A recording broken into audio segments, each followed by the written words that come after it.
इस अलौकिक YouTube channel में आप सभी पुण्यात्माओं का मैं वीरेंद्र कुमार उपाध्याय अभिनंदन, वंदन और नमन करते हुए आज आप लोगों को एक और सूत्र से परिचय कराते हैं। आप लोग इस चैनल को सब्सक्राइब करके घंटी को दबाया कीजिए ताकि इस चैनल से जो भी कड़वा सच का वीडियो जारी हो वो आप पुण्यात्माओं तक सबसे पहले पहुँचे। मित्रों, आप लोग सुने होंगे कि क्षितिजल पावक गगन समीरा और पंच रचित यह अधम शरीर। तो संसार में लौकिक ज्ञान के अनुसार अधम का मतलब लोग समझते हैं अधर्मी से। अधम का मतलब होता है जो अध्यात्म के धर्म पे चलने वाला व्यक्ति है, भक्त है, संत है। तो अब उसके बारे में यह शब्द दिया गया है। भाई ग्रंथ इसीलिए गोस्वामी जी लिख रहे हैं ना कि गावत वेद पुराण अष्टदश 6 शास्त्र सब ग्रंथन को रस मुन जन धन संतन को सर्वस। वह यह थोड़ो कहे कि सबके लिए है, तभी तो कह दिए कि श्रोता वक्ता ज्ञानित कथा राम के गुण। अब कोई भी सांसारिक ज्ञान से, सांसारिक विकारों से ग्रसित है, वह व्यक्ति रामचरितमानस को जान जा रहा है, जो कि ग्रंथ बता रहा है कि शुभ चरित्र जान पे सोई और कृपा राम के जा पर हुई। मित्रों, तो आज आप लोगों को इस चौपाई के बारे में बताते हैं। लौकिक ज्ञान में इसका अर्थ क्या है, अलौकिक ज्ञान में अर्थ क्या है। दे रहे हैं कि क्षित जल पावक गगन समीरा। तो क्षित कहते हैं यहाँ लौकिक ज्ञान के अनुसार धरती को, जल कहते हैं पानी को,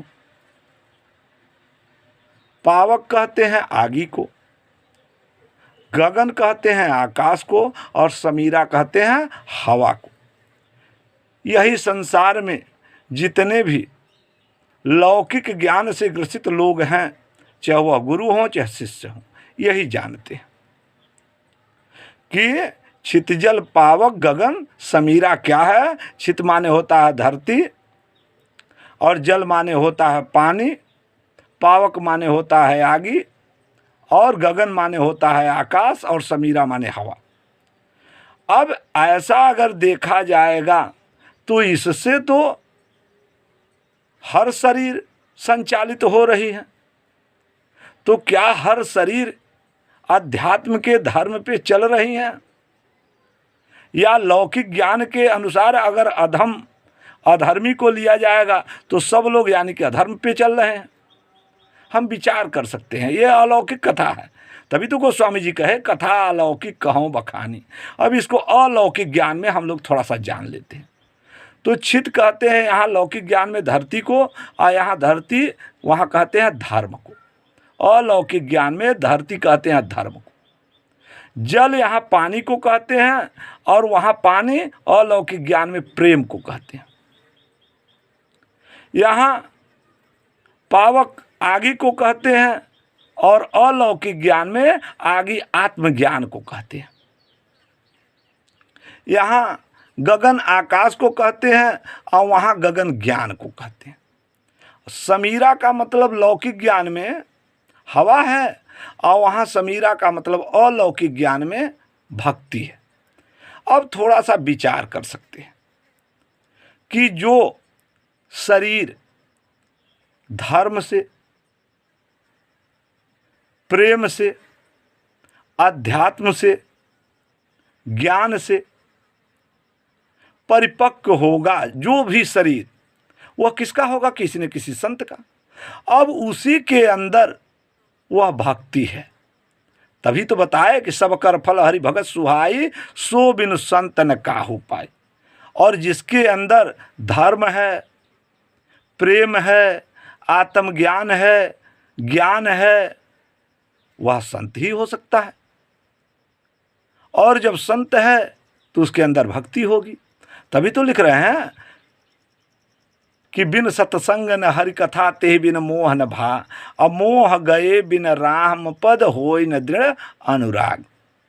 कि अगर आपको इस मोह के ज्ञान से, इस लौकिक ज्ञान से, इन विकारों से दूर जाना है तो आपको अलौकिक ज्ञान का सत्संग लेना पड़ेगा। और उस सत्संग के लिए बताया कि सत्संगति दुर्लभ संसार है, कि संसार में वह सत्संग दुर्लभ है। भाई संसारिक सत्संग तो माइक लगा लगा कर जगह जगह हो रहे हैं, या तो सत्संग लोग ले रहे हैं, लेकिन उसका कोई प्रभाव नहीं हो रहा है। ग्रंथ के हिसाब से जो प्रभाव दिया गया है वह प्रभाव नहीं आ रहा है। तो अगर हमको क्या उस धर्म पे चलना है, उस प्रेम को प्राप्त करना है, उस आत्मज्ञान को जानना है, उस ज्ञान को जानना है, उस भक्ति को प्राप्त करना है, तो दिए हैं कि सब कर फल हरि भगत सुहाई, सो बिनु संतन काहू पाई। कि बिना उस आत्मज्ञानी संत के आपको वह भक्ति, यह गुण मिल नहीं सकते। क्योंकि आप थोड़ा सा विचार कर सकते हैं। अब जो दिया गया है कि उस ब्रह्म का जो जीव है वह इस माया में, इस अज्ञान से, इस पाखंड से ग्रसित है, तो आखिर वह जीव है कौन? जितनी भी पुण्य आत्माएं इस संसार में आई, इस सांसारिक सिस्टम से ग्रसित हुई, वही जीव, वही आत्मा के लिए उस परमात्मा का, उस परम सत्य का, उस ब्रह्म का, उस सत्य का आगमन इस धरती पे ग्रंथों में संतों ने बताया है। मेरे मित्रों, आपको बताऊं, अब इसी ज्ञान का परिचय, अब इसी ज्ञान का परिचय आपको गोस्वामी जी दे रहे हैं, कथा अलौकिक कहो बखानी। अब व्यास जी के अनुसार भी कृष्ण का जन्म कर्म क्या है? अलौकिक है। राम क्या है? ब्रह्म है। और ब्रह्म क्या है? सत्य है। तो बताए कि उस सत्य की जो कथा मैं लिख रहा हूँ, गोस्वामी जी कह रहे हैं, वो अलौकिक लिख रहा हूँ। व्यास जी कह रहे हैं, व्यास जी के अनुसार भगवान गीता में स्वयं कह रहे हैं कि हे अर्जुन, मेरा जन्म कर्म अलौकिक है और मैं वर्तमान हूँ। मेरे मित्रों, इस सत्य के लिए कहा गया है कि अगर आपको यह सत्य का संग है आप करेंगे, तो ही आप माया से, तो ही आप विकारों से, तो ही आप अज्ञान से निकल सकते हैं। तो ही आपके अंदर जो अवगुण है, वैमनस्यता है, उदंडता है, जात पात, ऊंच नीच, भेदभाव रूपी विकार हैं, यह सब दूर हो सकते हैं। भाई, यह जो दिया गया है कि चितजल पावक गगन समीरा, पंच रचित यह अधम शरीरा, इस अधम के बारे में सेवरी जी कह रहे हैं कि के ही विधि स्तुति करो तुम्हारी, अधम जाति मैं जड़मति भारी, अधम ते अधम अधम अति नारी, तीन मोह मैं मति मंद अघारी। ऐसा सेवरी जी के लिए बताया गया है। तो सेवरी जी को न राम मिले, अब विचार करने की जरूरत है। राम क्या है? ब्रह्म। ब्रह्म क्या है? सत्य। वह सत्य सेवरी जी को मिला। जो अध्यात्म के धर्म पे चलने वाले लोग, चलने वाली पुण्यात्माएं होती हैं, उनको ना वह ब्रह्म, वह राम मिलते हैं। कि अधर्मी के लिए दिया गया है, उनको राम मिल जाएंगे, वह ब्रह्म मिल जाएगा, वह सत्य मिल जाएगा।